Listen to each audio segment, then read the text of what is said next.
안녕하세요. 인천 논현동 맑은숲 한의원 진현우 원장입니다. 오늘은 진료실에서 자주 듣는 말 하나로 시작해볼까 합니다.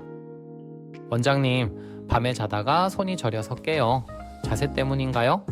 이런 말씀 생각보다 많이들 하십니다. 처음엔 별거 아니라고 넘기죠. 아침 되면 괜찮아지니까 그냥 그럴 수도 있겠지 하고요. 하지만 반복되다 보면 잠을 설치게 되고 어느 순간부터는 수면 자체가 불안해집니다. 그러면서 낮에도 피로가 누적되고 손끝 감각이 이상해진다든지 팔 전체가 묵직하다는 표현까지 하시는 분들도 계십니다. 밤에 자는 동안 손이 저리다? 단순히 손의 문제만은 아닙니다.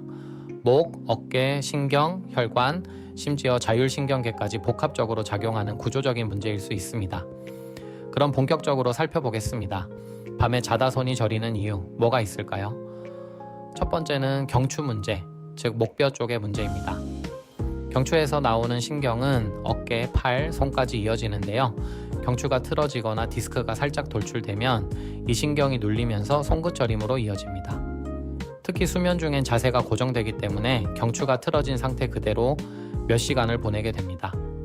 그 상태에서 높은 베개를 사용하거나 한쪽으로만 계속 누워 있으면 신경 압박이 심해지고 새벽에 찌릿한 저림 증상이 나타나죠. 두 번째는 흉곽출구 증후군입니다. 흉곽출구라는 건 목에서 가슴으로 이어지는 길목입니다. 그 사이를 신경과 혈관이 지나가는데요. 사각근이나 쇄골 아래 근육들이 이 통로를 눌러버리는 겁니다.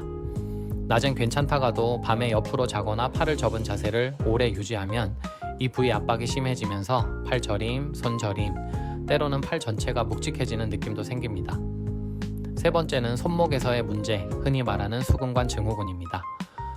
손목 안쪽의 작은 통로, 수근관에서 정중신경이 눌리면 엄지, 검지, 중지 쪽 손끝이 저리고 밤에 특히 증상이 심해집니다. 하지만 여기서 중요한 포인트가 있습니다. 이 세 가지 원인 중에서 가장 흔하게 놓치는 부분은 복합적인 원인이라는 겁니다.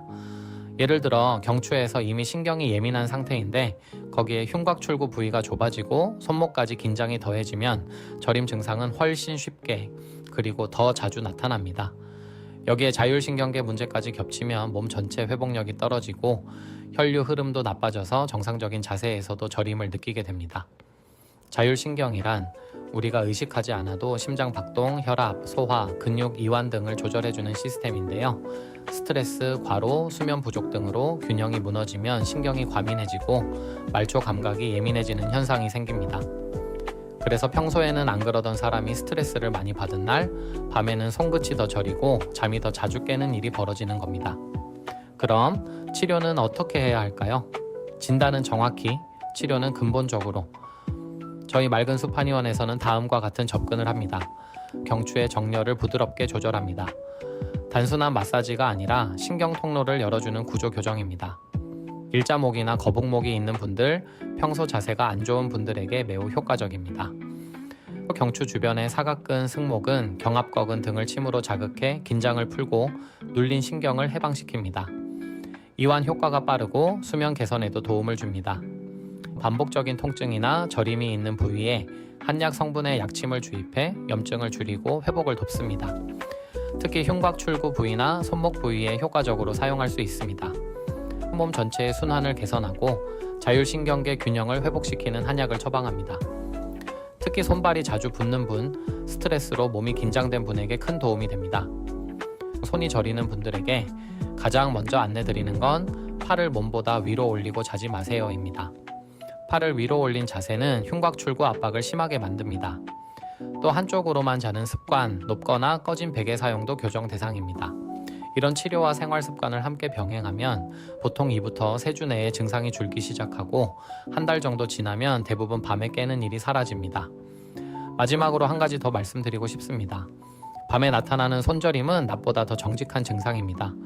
왜냐하면 자는 동안에는 자세를 일부러 바꿀 수 없기 때문입니다. 그래서 오히려 수면 중 손저림은 몸의 구조와 신경 상태를 확인할 수 있는 중요한 힌트가 됩니다. 그 증상을 그냥 자세 문제겠지 하고 넘기지 마시고 지금 내 몸에서 어떤 문제가 반복되고 있는지를 꼼꼼히 살펴보시는 게 필요합니다. 저희 인천 논현동 맑은숲 한의원은 그런 몸의 신호를 그저 증상이 아닌 구조의 언어로 읽어드리려 노력하고 있습니다. 지금 손이 자주 저리고 있다면 한 번쯤 그 원인을 함께 점검해 보시길 권합니다. 다음에도 더 도움이 되는 이야기로 찾아뵙겠습니다. 감사합니다.